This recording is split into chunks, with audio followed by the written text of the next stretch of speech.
শহীদ ওসমান হাদি হত্যাকাণ্ডের ঘটনায় ভারত দাবি করছে যে তারা দুজন প্রধান সন্দেহভাজনকে প্রধান আসামিকে গ্রেফতার করেছে।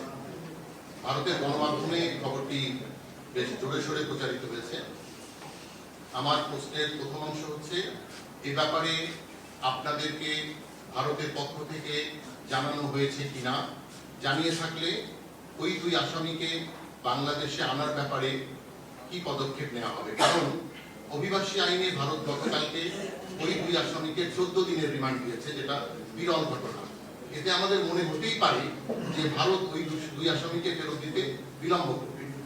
এই জন্যই জানতে চাচ্ছি যে ভারত আপনাদেরকে জানিয়েছে কিনা, এবং জানিয়ে থাকলে তাদেরকে ফেরত আনার ব্যাপারে কি ব্যবস্থা নেওয়া হয়েছে।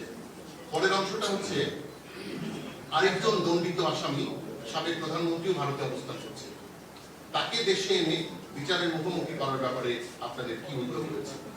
এটা কূটনৈতিক চ্যানেলে ফরেন মিনিস্ট্রি থেকে তাদের সাথে যোগাযোগ হয়েছে, তারা এই ব্যাপারে কার্যক্রম গ্রহণ করছে। হয়তো অচিরেই ইনশাল্লাহ আমরা দেখতে পারবো তারা বাংলাদেশে আমরা আনতে সক্ষম হবো। ধন্যবাদ। আমার নাম কামরুজ্জামান খান, আমি ডেইলি টাইমস অফ বাংলাদেশ পত্রিকায় কাজ করি।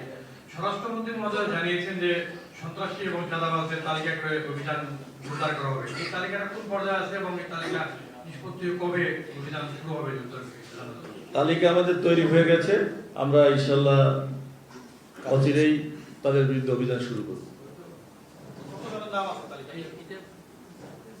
ওইটা এক্সাক্ট এখন বলবো না, কারণ যে তালিকাটা আসছে এটা থেকে আবার একটু আমরা অনেকগুলো এজেন্সি থেকে পেয়েছি, এটা আবার আমরা সবকিছু মিলিয়ে কমন যেগুলা সেগুলোর বিরুদ্ধে আমরা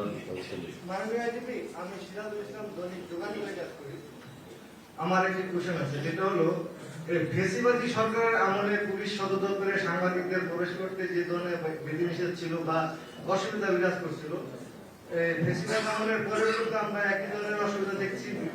এমনকি কোনো কোনো ক্ষেত্রে এটা একটু অসুবিধা আমাদের জন্য আরো বেশি বৃদ্ধি করা হয়েছে। তো পুলিশ সদর দপ্তরে সাংবাদিকদের প্রবেশে এবং তথ্য সরবরাহের ক্ষেত্রে অনুকূল পরিবেশ সৃষ্টির জন্য আপনি কোনো উদ্যোগ নেবেন কিনা? আসলে দেখেন, সরকারি দায়িত্ব পালনের ক্ষেত্রে সারা পৃথিবীতেই আছে দায়িত্ব, কর্মকালীন সময় তাদের কাজের জন্য ডিস্টার্ব বা ক্ষতি না হয় সেজন্য কিন্তু তারা সেপারেট প্রেস ব্রিফিং এর ব্যবস্থা করে। আমরাও সেটা করব, বাট আপনাদের যদি ওরকম কোন ইমার্জেন্সি থাকে সেটা আমাদের সাথে যোগাযোগ করলে আমাদের প্রেস উইং থেকে আপনাদের সকল তথ্য সরবরাহ করব। ধন্যবাদ। আমি আপনাদেরকে একটা বিষয়ে আশ্বস্ত করতে চাই যে আমাদের পুলিশের পক্ষ থেকে কোনো অতি উৎসাহী ভূমিকা পালন করা হবে না, কিন্তু আপনার সিটিজেনকে ল অ্যাবাইডিং হতে হবে। আইন নিজের হাতে তুলে নেওয়া যাবে না, তাহলে দেশ একটা অকার্যকর দেশে পরিণত হবে।